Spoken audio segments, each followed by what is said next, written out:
And welcome back, guys, to the final round. My name is Jake. We got some news for everybody. Big, huge UFC news here tonight. That was announced over the weekend or 4 or 5 days ago, whatever. UFC 322 finally announced. Finally announced. We finally have it, and it's going to be a big one. It's going to be a good one. Obviously, everyone kind of predicted, but in the main event, reigning, defending, undisputed UFC welterweight champion Jack Della Maddalena will defend his UFC welterweight title in his first title defense against former UFC lightweight undisputed champion Islam Makhachev. Makhachev uh, was previously, for the last, I'd say, year and a half, 2 years, definitely the last year or so, the undisputed pound for pound king. He was planted by Ilia Topuria after Ilia Topuria defeated Charles Oliveira to win his second UFC title. I'm in a second weight class. Or sorry, yeah, I think it's to the right, whatever. And now Islam is going up to welterweight to try to do the same. Uh, Obviously, what the trend we've been seeing, and it will be also relevant in the co-main, which I'll get to in a second, is that UFC champions are trying to get a second weight class title are not being afforded the opportunity to become become what people call as a double champ, which is the best way to describe it is a two-time simultaneous champion. It's called being a simultaneous champion. You could be, it has happened in boxing. It doesn't really happen anymore.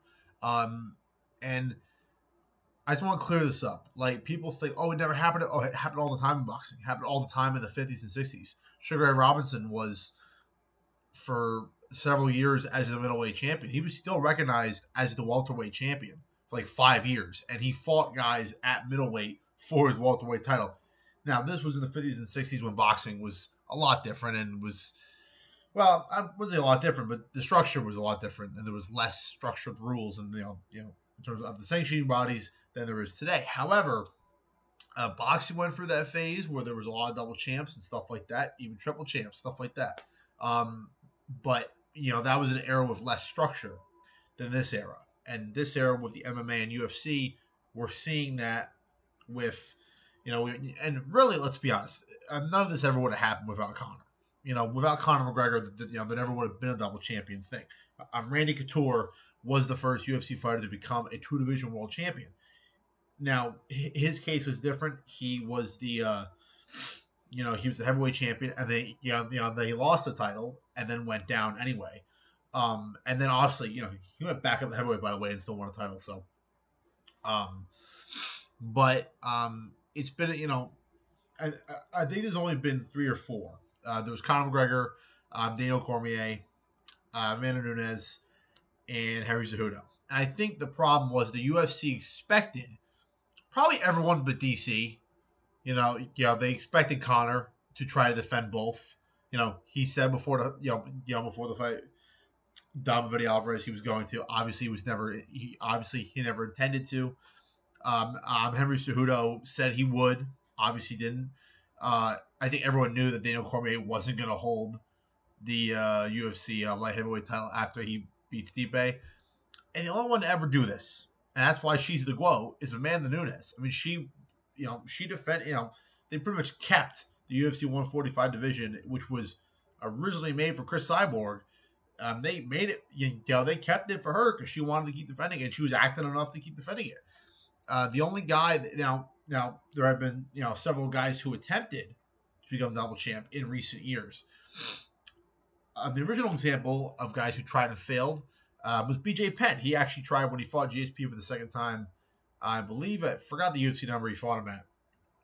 But their second fight, BJ was at the moment, or at that time, he was the UFC lightweight champion and was going up to fight GSP at a very highly anticipated rematch, and that would have made him a double champion. I think at the time he might have even been just the interim lightweight champion. I don't entirely know how the thing worked back then, but BJ was the first guy to try it. He failed. And then obviously you had Conor, and then after that, once Conor succeeded, you had, Amir Conor, and then the three others I mentioned. And then after that, you had the first guy try, the first guy to try, which was not too far from DC, who I believe was the last one to do it. I'm pretty sure, and maybe not. It might have been Amanda, might have been Henry. I honestly forget. Um, yeah, Henry. Yeah, I don't remember, but it was all between 20. It was all between 2015, 16, and 2019, and then in COVID, you had UFC middleweight champion Midrat Adesanya. He tried. He failed against Jan Blachowicz. And then the most recent, I believe, um, I think was Volk at UFC 284. Yeah, and he was the UFC featherweight champion. He tried, he tried to go up in the, into that weight class. He failed. And of course, if the truth of the matter is, I think because the UFC, in terms of the men's divisions, had several people fail, being DC, Henry Cejudo, obviously Connor, who failed to defend both. Because I'm the only guy who probably would have defended it. Actually, would have been Volk. He said before the Islam fight, after before he fought him at 284, he goes, "If I do this, I'm going to become." He said, "I'm going to become the first man to defend both." Now, or to at least defend his featherweight title after winning the lightweight title. And he, that's a whole thing that me and Isaiah always, say the vocal in that fight, because he did.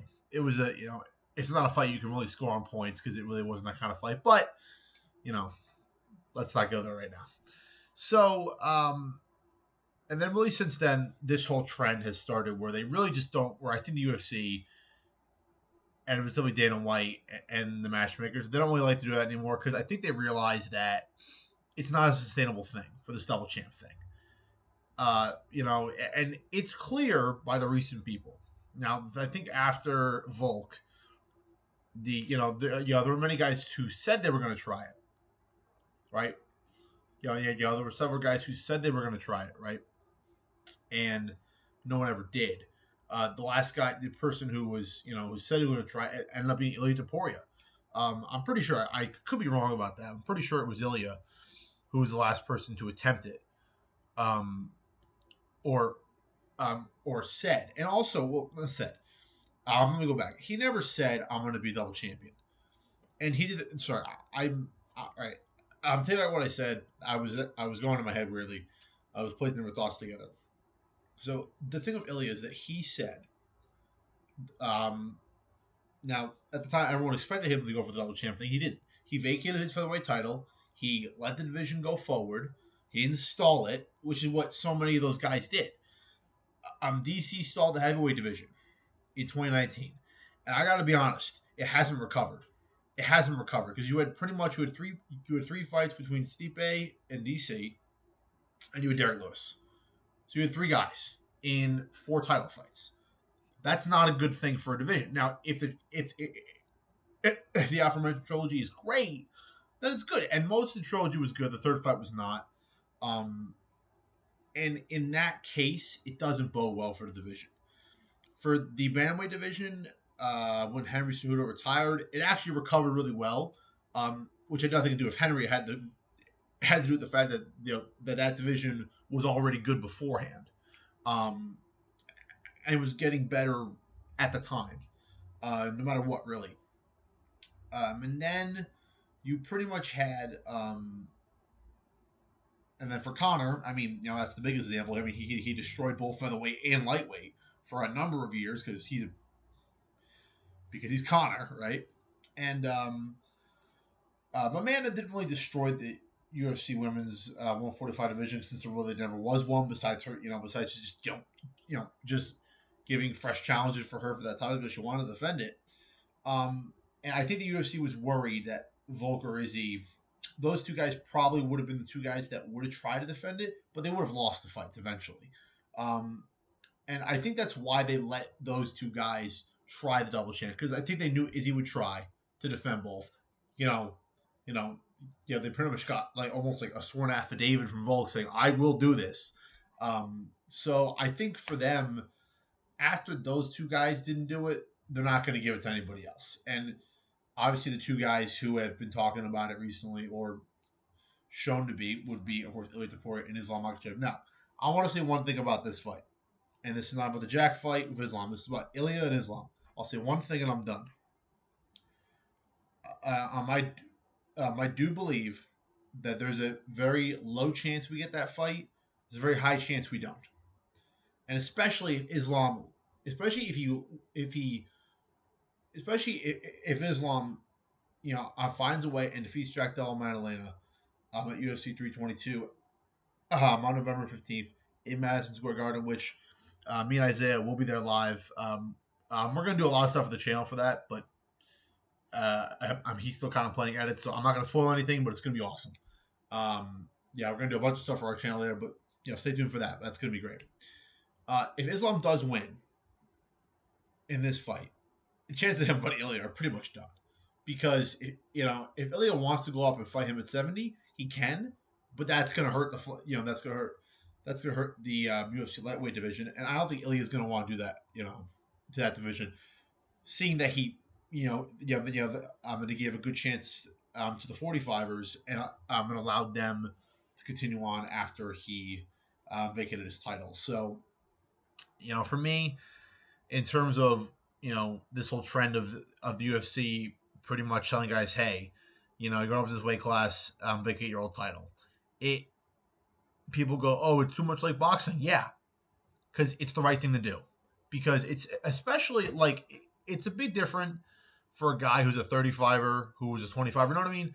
But but when you're in the big weight classes, it's hard because the closest in terms of pounds are, on 125 to 35, 35 to 45, 45 to 55.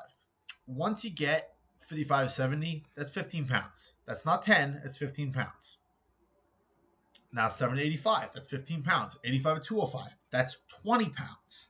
205 the heavyweight, which the 205 the heavyweight thing is different because let's just say everyone says, oh man, could Tom Aspinall go down and fight 205? He probably could. Now he walks around like 230. He would have to starve himself, and he would have to go all muscle and shave off. Honestly, he's fat. He's big, but he's not fat. But he does have some fat on him. It's he's not shredded to the gills. He would have to get shredded to the gills to do that. But you could have a guy who walks around at 220, fights at 215, and so you could do it, but still it's difficult. So in terms of this trend, as a fan, I like it because I think the double champ shit is stupid. Here's why I think it's dumb. Because there was no indication that Conor was going to be able to defend both. And they did it because he was the biggest star in the UFC and he brought all the money. That's why they did it. And then they allowed DC to do it and allowed Henry to do it, which those two I think were a mistake. Now, for Henry, he'd still be Triple C if he was a two-division world champion and have his gold medal. He, at the time he was Triple C. He had, the gold medal and 2 titles. That's cool. Good for him. For DC, I hate to say this, and I love DC, but it was more of a pity thing. I think the UFC felt so bad for how they had treated, or not they had treated him, but how everything had gone with him in terms of both John Jones fights, that they kind of just gifted it to him. Like, hey, DC, we're sorry about those 2 John Jones things, him failing, you losing, Joe interview, I'm Joe Rogan interview you when you're crying. Here's a shot against Stipe. Here you go. And in terms of his legacy, it's great. And I'm not saying that it was all pity, but I know one could convince me that in the decision, I don't think the Fertittas were in charge anymore, but for Dana White and his staff of the upper guys, you cannot tell me that there wasn't a small part of that was about pity for DC. Oh man, we feel bad. He deserves this, and he did deserve it. It's just that's why they did it. Not entirely, but still. And I think Amanda's a different story, and the reason why is because of her activity. Now, when we go to this fight, we have let's be honest, one of the greatest fighters of this era, especially and maybe even of all time, Islam Makhachev. He's 27-1. He was great. He probably is the greatest UFC flyweight of all time. Me, I would always pick Frankie Edgar because he's a guy who I grew up with, but I understand with the stats. I mean, I think Frankie had as close to many defenses, maybe not, but in terms of I'd say the dominance and the fact that this is a bigger sports media area, sports media. Um, let's just call it an age, right? It makes sense that Islam is the greatest lightweight of all time. He's definitely in the mix for that, and he probably is. Um, and he has said for at least 2 years he wanted to go up to 170. He said he could fight a middleweight too, I guess. And he said he wanted to be double champ, but it wasn't exclusive. He did say he wants to fight for the welterweight title. He never said, "Oh, I have to have." He vacated. Now he vacated his title. He vacated his title, I believe, after Ilya did. I'm pretty sure. Because when Ilya did first, I think it was in the winter of last year, I think, or something like that, or this past year. I forget the time, honestly. Everyone thought it was going to be Ilya versus Islam. And Islam made the statement, I'm not going to fight him unless he fights someone at 55 first. Someone else. He fights Charles for the vacant title because Islam went up to 170 and vacated his 155 title. Now, Islam has said in past interviews, I don't know what he is probably going to go back on what I'm about to say, but he said that he's not fully done at 155 and he might go back, especially now that Ilya is champion. Guys, I'm money him that's not going to happen. The only way we get Islam and Ilya is Ilya goes up to 170. There's only way. Islam is not going to go back down to 155, and here's why. Anyone who watches all the news like Isaiah does, he sends me every single clip of every single event ever to happen in the sport every second. He sends me all that. So I see it as much as anybody. And it's clear that Islam is putting on some weight for this fight and for his future career at 170. If he's doing that, he's not going to go back down to 55. That would take him 6 months of starving himself. And at his age, how old is Islam? 33. Really? Okay, yeah, he's going to be 34 by the time he fights Jack because his birthday is October 27th, so he will be 34 by the time he fights. I was hoping he's 35. I was like, oh, the curse, but damn it. Shit. But no, I think it's actually 45 and below, whatever. Prophecy, oh my god. Bro, Isaiah always does that. Like, oh my god, the prophecy. Can't stand that. There's a prophecy guy. He drives me nuts.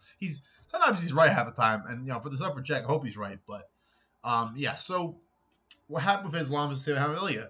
He went up to his weight class, and that's when they said, hey, this all has to be vacated. Now, there's difference. Was he forced to vacate? Who knows? But it is now official. Islam Makhachev is going up to fight Jack Della Maddalena for the UFC Undisputed Welterweight Championship at Madison Square Garden, November 15th for UFC 322. And this is going to be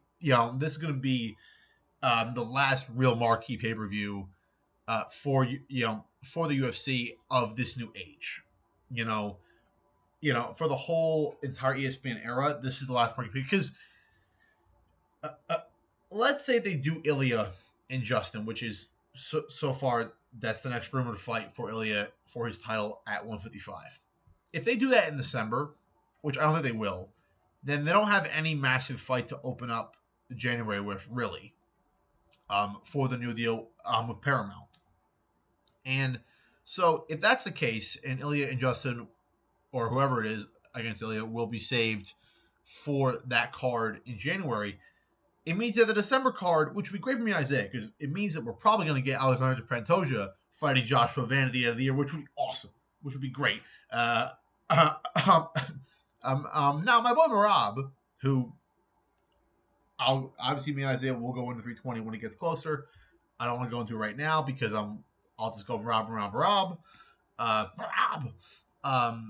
But if Marab, he said if he's not winning, he said if he beats Corey, he wants to fight Petr Yan in December, which would be crazy to have four title defenses in 1 year. I don't think any guy in the UFC has done that. That I recall, and it would be a record that probably won't ever be broken, honestly. He said at the start of the year he'd do 5, which is kind of crazy. But it's probably going to be Alexander Pantoja versus Joshua Van. and some other good non-title fight marquee fights. We'll see. Who at this point, and maybe it's Kayla Harrison, or not gonna. It could be Kayla Harrison versus Amanda Nunes. I think that's going to be in January or February. That's just my opinion. Because I think that's a great women's fight to open up Paramount deal. They should save that. They shouldn't put it on ESPN because ESPN doesn't give a shit about women's MMA. And that's not an insult. It's the truth. If you look at all the promotion they've done, they put a little bit into Kayla Harrison. That was pretty much it for the year. But there is another huge women's fight, which I will get to in a second, and that is for the UFC Flyweight Championship. Longtime UFC Women's Flyweight Champion Valentina Shevchenko. I believe she's making her 9th or her 10th title defense, not consecutively, but still overall pretty impressive, against former UFC Women's Flyweight Champion, undisputed champion, Zhang Weili. And this is, I was saying this earlier today to a couple people. This is the second biggest women's fight we can get of now. It is also the fight. Now, throw away the title, because that doesn't matter right now in terms of what happens. Because what this title does for Valentina, it means a defense over a huge marquee opponent who's a former champion, who is one of the best pound women of all time. Great. For Weili, it makes her a 2-division champion and locks her in as the 4th, 3rd, maybe even 2nd best woman of all time. And she's a 2-division champion. Now, that second, on that first part I mentioned, is what this fight is about. This fight is really to determine who is the second greatest women's fighter of all time in the UFC. Right now, people still view it, most people, or I would hope most people, view it as Amanda Nunes. She's one. Then there's Valentina, and then there's Weili. Now, you could put other people in there. There's a huge case for Gina Carano because she was an absolute pioneer in the sport. I won't put Chris Cyborg up there because of all the drug problems and the failed test and whatever. But if you want to put someone like Gina Carano, you could put Ronda up there. If you put Ronda up there, I put her at 5. But if you're going to put Ronda, I also put Holly Holm, Miesha Tate, all those girls who were in her era and stuff like that. But for me, it's Amanda, Valentina, and Zhang Weili. Now, and it's clear, Zhang Weili, and even though she has the 2 losses to Rose, Rose Namajunas is always going to be the most mysterious enigma in the history of women's fighting. Sometimes she's amazing, sometimes she's terrible, sometimes she's meh, and I don't think we'll ever understand why. I think we could just sit back and just call it the Pat Barry effect. There we go. It's the Pat Barry effect. You know what? I'm gonna make a video called the Pat Barry effect someday about that. After she retires, I'll let her finish her career first. But it's pretty clear that she's a 26-3. Zhang Weili is the 3rd best woman fighter of all time. She really, for me, after she beat Carla Esparza to get back her UFC flyweight title, she already became that for me, and she's just cemented that since then. Especially her beating Tatiana Suarez in her last previous fight at UFC 312, which everyone, and I want to shout out our boy Matt Perino and my hot mic. Shout out Matt, you're a fucking stud, bro. I love you. And it was me, Matt, Isaiah, and our boy Giuliano, who does the commentary for New England Fights, among a bunch of other MMA stuff. Shout out to my boy Giuliano. He's my roommate. He's not in his room right now, but I think he's with his girlfriend right now. Shout out to him and his channel TKO. I don't think he's posted a video in a while because he's been busy. But no, it was the 4 of us sitting at B-Dubs, and Matt, if you see this dude, bro, I love you, dog. You're awesome. You're a stud. Keep doing what you're doing. You're a fucking rock star, dude. But Matt was sitting there going, "It's Toddy time. It's Toddy." And me and Isaiah were looking at each other. We're like, it might be. But Zhang Weili's a fucking beast. And she's effing beast. I mean, she is awesome. She is probably, honestly, my favorite women's fighter of all time. And it has nothing to the fact that she's Chinese, nothing to the fact that she's super. That's the fact that she's exciting. She's exciting. And be honest, in the second fight with Rose, she didn't, she was trying to stay off the freaking ground, and Rose wouldn't let her. And she's just, and she's great fights in her career. Obviously, her fight with Joanna is probably the greatest women's fight of all time. She was in that, and she won. And so we've seen her in wars.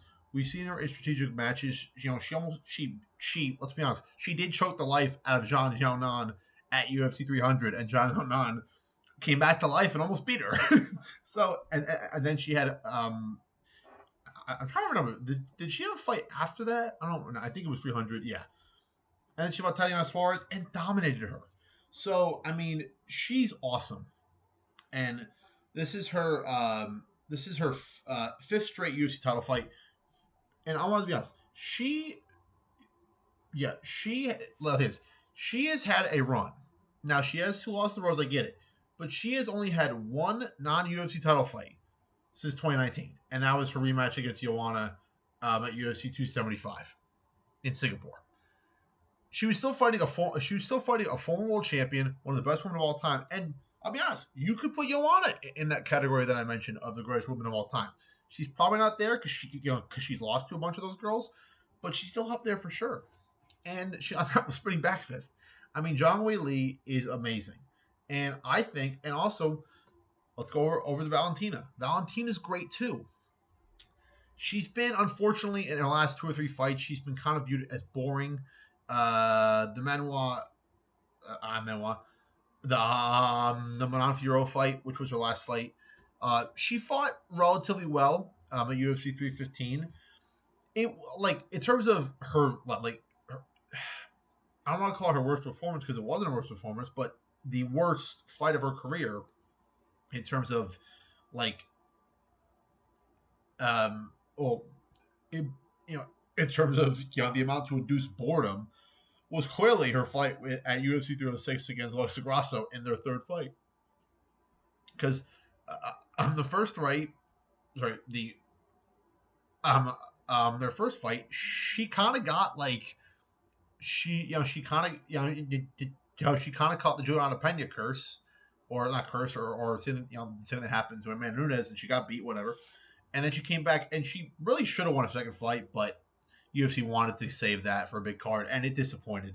Um, and I think that's going to be one of Dana White's regrets, is that he didn't not talk to the fighters, but after the Sphere card, he said you can pay him $10 million, but you can't tell the fighters how to fight. Now, there's an argument that he does that, but let's not go there right now. He clearly didn't do that for that fight because Valentina just sat on Alexa for 5 rounds, and she reclaimed her UFC title. Now, when she fought Manon Fiorot at UFC 315, it was a better performance. She was, she still was measured and patient, but she was, in my opinion, far more exciting than she was at UFC 306. And I think she is going to fight a far better pace. And now, shout out to the renowned MMA reporter. Sorry, shout out to the renowned MMA reporter for a lot of years, Luke Thomas. I was watching his video earlier today about Valentina and Weili, and he said, and I agree with him, that there is a big risk that this fight could be absolute, could be an absolute bore show, where Valentina somehow finds a way to take down Weili, who's going to be smaller, and sit on her for 5 rounds. That 100% could happen. The reason why I don't think it's going to happen is we've seen Weili on the bottom. She can get off the bottom. She's improved a lot since that second fight with Rose in terms of her ability to escape bottom and stuff like that. Her grappling is super improved now. Say what you will about Carla Esparza. She's an unbelievable world level grappler, and Weili ragdolled her like, she was, she ragdolled her like she was a kitchen rag. That's what she did. At UFC 281 when she reclaimed her UFC flyweight title, and since then she's had 3 defenses, or I think 2, not 3. Has it been 2? I think it's 2 or 3. I'm confused now. Yeah, 3. Sorry, 3 defenses since then. And she's been great. And yes, they've all been decisions, but for the most part, they've been overall decently exciting. For the most part. And she's just been so dominant. And she's not going up to fight Valentina. And this fight, in my opinion, is for, whoever wins this fight is going to be the confirmed number 2 women's fighter of all time. Second to the gold Amanda, especially if Amanda goes up and when she comes back and fights Kayla Harrison. If she beats her and then beats her twice, or just beats her once and then retires, whatever, if she does that, Amanda Nunes will clearly have locked in her number one status to go. It's not really for debate now, but there is a chance that there's a small chance that maybe Weili could get there, Valentina, maybe even Kayla Harrison, who knows. But if she does beat Kayla Harrison in her comeback fight, there's no more debate. She is the greatest women's fighter of all time. But this fight is for whoever will be the second greatest women's fighter of all time, especially if Kayla Harrison loses once or twice to Amanda. So, and then another big fight they announced for this card, Leon Rocky Edwards versus Carlos Prates, a huge fight at a huge fight at 170 pounds. Carlos Prates, he's had a pretty good year. He lost to Ian Gary and then came back and beat the crap out of Jeff Neal. And now he's getting his fight at the Garden. And I got to be honest, obviously, I'm excited to see Jack and Islam. I'm so pumped for for Zhang Weili and Valentina, but I am really excited to watch Carlos Prates fight live. I've heard from people who have seen him fight live. He's unbelievable. He's a showstopper. I cannot wait to watch him, and I do expect Leon Edwards to show up. I hope he shows up. I don't want him to win. I'm going to be pulling for Prates. I'm going to put money on Prates. I might put a small bit on Leon just in case, because he's going to be a pretty big underdog, I'm assuming. He's looked absolutely terrible. Even in his last title defense against Colby Covington that he won, he didn't look good in that either. Now, the thing is, Colby looked worse, but still, he won the fight, but he didn't look good. He really didn't look that good either. So his last 2 or 3 fights, he's looked pretty terrible. He got pretty much beat the crap out of by Bilal, and he got ragdolled by Sean Brady. This fight will be for sure more of a stand-up fight. That might favor Leon. I don't know. I'm sure that me and Isaiah, over the next, I'd say 2 months, we'll break down these fights more. And then one other fight that has been announced, it's a pretty women's fight. And it's probably going to be, let's be honest, it's probably going to be, it's sort of a number one contenders fight for the UFC flyweight title for women's division. It's Erin Blanchfield versus Tracy Cortez. And they're doing this as a favor to both women. They're doing it as a favor to Erin Blanchfield because she was supposed to fight Macy Barber. That fight got scrapped. I made a video about that, how Macy, she pulled out because of injury, seconds before the fight happened, whatever. And Tracy Cortez has been decently pretty good. I think she defeated Amanda Ribas in the last fight, who is a good, very skilled world-class fighter at that division, but she's not a world-class world title defender. World title contender. Sorry about that. But this is a favor. It's a favor to both women because, and what I'm about to say might get some flack, but I'm going to say it. And this is not what I believe. I want to make that clear. I don't believe this. But it's very clear that whether you're now, it doesn't really happen in women's boxing. You don't really see that in women's boxing. I mean, you're sort of seeing it with Alicia Baumgartner. I'm to some degree, but really, in terms of Katie Taylor and Amanda Serrano, it doesn't really have a place. But the truth is, the UFC clearly has always valued good-looking women over women that are not as good-looking. It's just a fact. I mean, they carried Paige Van Zandt for years. They worship Ronda, and Ronda wasn't like she wasn't a homely woman, but she was she was overall pretty attractive, so that helped. And the fact that and I think that Amanda Nunes has created beauty in her own way, which makes her even more than well. I'm ringing my bell. Someone just rang my bell. What the hell? You know what? Screw off. It's probably some dumb kid downstairs. I'm not answering the door, dude. I don't know what the hell's happening right now. Someone keep ringing on my damn door. We're pausing the video for a second. All right, we're back. People were trying to get in the apartment. Okay, where were we? Erin Blanchfield versus Tracy Cortez. It's a good fight. And back to what I mentioned.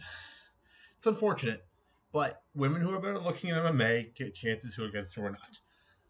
This is confirmed by the UFC 321 announcement that Mackenzie Dern is going to fight Virna Jandiroba for the vacant UFC strawweight title.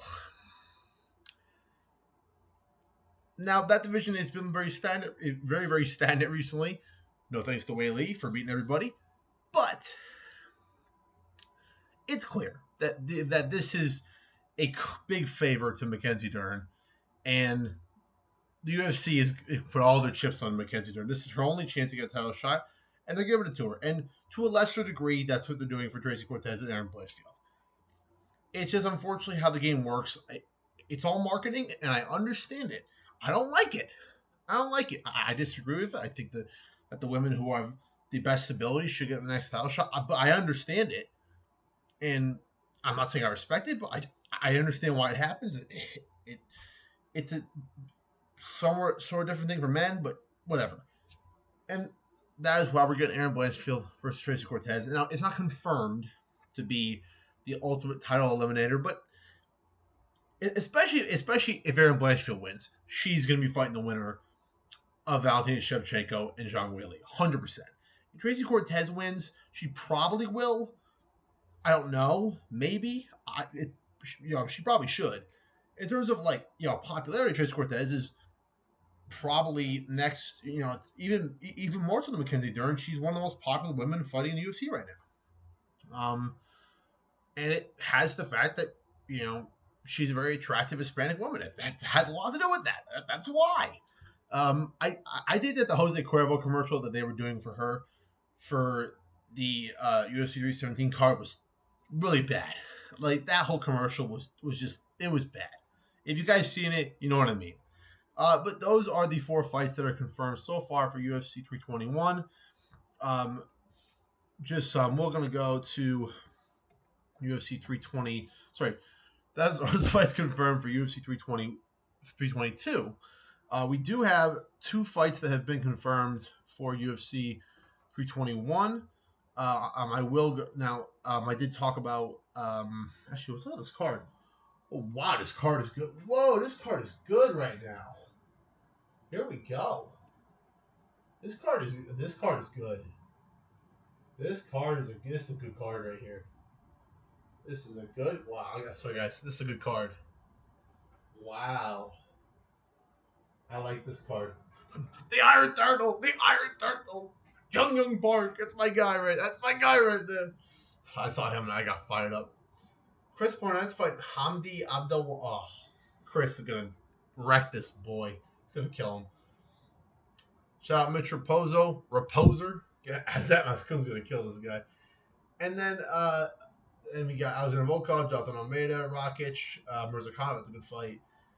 Yeah, it's confirmed. The UFC vacant women's strawweight title is between Verna Jandiroba and Mackenzie Dern. Yeah, and there is a reason. Mackenzie Dern is a very attractive woman, and she has been the great grappling phenom that's been trying to get a title shot. She's been struggling for a lot of years. She really was she was honestly, if she had beaten Marina Rodriguez when she was 4-0, actually no, because she lost to Amanda Hebos in 2019. But besides that, she went to that fight 10-1. Or sorry, 11-1. And if she'd won that fight, she probably would have got a title shot, or at least fought a title eliminator. She didn't. She beat Tisha Pennington. She lost to Jean John, which was a title eliminator. Well, sort of, and I guess. She lost that fight. She beat Angela Hill. She then got knocked out with just Kundra, which wasn't even a hell of a. That was just a fight to get back. She got knocked out. She then got beat by Amanda Lemnos in 2024. She had a win over Luby Godinez, and then she had a submission win over Amanda Hebos in January of this year, which was very, very good for her. But that's 2 wins. Let's be honest. In her last 1, 2, 3, 4, 5, 6, 7, 8 fights, in the last 8 fights, she has gone a whopping 4-4. A whopping 4-4. In her last 4 fights, she's gone 2-2. Her last 5 fights, 3-2. Still, she 8 fights, she's 4-4. But because of what I mentioned before, that is why. If she, unfortunately, no offense, if she had the face of Verna Jandiroba, she would not be anywhere to tell a shot. I'm sorry. It's the truth. Jandiroba is very deservingly getting this. You know, she was probably next for Zhang Wei Li. It makes sense to give it to her. If the UFC honestly sort of could have, like, if mixed everything up in time travel and made Amanda Hebos first for this fight, they would have, but they can't. So they're stuck with this, and I guarantee you they're going to put all their things into that, which makes sense. And then the other fight that's been announced that I'm very kind of fascinated by is former bantamweight title challenger Umar Nurmagomedov taking on probably one of the most hated guys in MMA right now, Mario Bautista. I'll say one thing about Mario Bautista. Me and Isaiah came on our videos and stuff, and I talked all this shit about Patchy Mix. I'm looking through him. Patchy should have looked at him because Batista beat his ass that night. He's 16-2. He's fighting Umar, who's 18-1. He is going to be a pretty big underdog. I'll say this: if Mario Batista goes the distance, if he goes the distance with Umar Nurmagomedov, I'm sorry, guys. I got to be honest, and this is a bold statement, but I'm saying it. Rob's going to be champion for 5 years. I'm sorry. The only guy that could beat Rob in this division is Umar. You know, he had a 5-round fight. It was close. If he gets better in some areas, he could beat Merab. He's not going to finish Merab, but he could beat him by a 5-round decision split. Probably Merab will win everyone's mind, but they'll give it to Umar because, Khabib, whatever. But if Batista even beats Umar, yeah. I mean, once he gets past Corey, Merab's got no problems. No problems for a while. For a while, at least. People are saying that Malcolm Wallmaker is going to be a great fighter in this division. We'll see. He might have a big fight coming up soon. It could be out. It could be Ilya's brother. Who knows? But that's the other big fight that was just announced for UFC 321, and it makes that card look even better. 320 is going to be great. 322, as I said, me, Isaiah, some boys of ours, our boy Kyle, a bunch of my other guys, all of us will be live and in color at UFC 322, November 15th at Madison Square Garden, and I cannot wait. I am so pumped. I was going to go more into Jack and Islam, but to be honest, I want to leave that for other reviews and stuff and a bunch of edits. I don't want to get into that right away, but that is the huge, big UFC news. I wanted to go over that. Shocked Isaiah. No, I'm kidding. I was going to say shocked he hasn't done a video, but he's been busy for other stuff. He's been doing a lot of edits. I'll give him a shot. Isaiah's been doing a lot of that stuff, man. I am not technologically been able to do any of that crap, so he's gonna I can try, but I'll fail at that for sure. So that's gonna do it, guys. That is the big UFC news. Obviously there's other news. Oh, and then I'll just mention that I'm Dana White. I mean, I can confirm, but he is very adamant that the next summer that the UFC on the UFC pay-per-view that is going to be held at the White House, obviously the home of the President of the United States, that the White House card is going to happen on July 6th. It's been he has confirmed it. He's very adamant it's going to happen. As I say with a lot of stuff in MMA, I'll believe it when I see it. All right, guys, that's going to do it. My name is Jake. Thank you for watching the final round. And remember, the greatest fighters always leave it all in the final round. See you guys.